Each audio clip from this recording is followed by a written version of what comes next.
Hello! మళ్ళీ ఒక మంచి హెల్తీ రెసిపీ అండి. ఓట్స్‌తో ఎప్పుడు రెగ్యులర్‌గా తినే దోసలేం తింటారు. చక్కగా ఇలా వెరైటీగా ఓట్స్‌తో ట్రై చేయండి. టేస్టీ అండ్ హెల్తీ కూడా.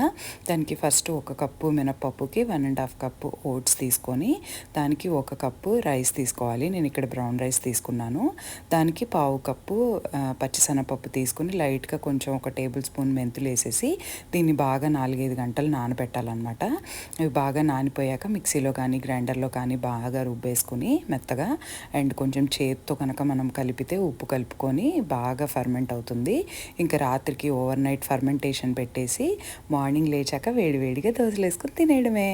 చాలా ఎమ్మీగా ఉంటుందండి అండ్ హెల్దీ కూడా. ఎప్పుడు రెగ్యులర్గా చేసే దోశలు కాకుండా ఈసారి ఇలా ట్రై చేసి ఎలా వచ్చిందో నాకు కమెంట్ బాక్స్లో చెప్పండి. ఇలాంటి మరిన్ని ఇంట్రెస్టింగ్ వీడియోస్ కోసం, వెయిట్ లాస్ రెసిపీస్ కోసం నా ఛానల్ తప్పకుండా సబ్స్క్రైబ్ చేసుకోండి. ఇంతకీ నా వెయిట్ లాస్ వీలాగ్స్ ఫాలో అవుతున్నారుగా. Thank you. బాయ్.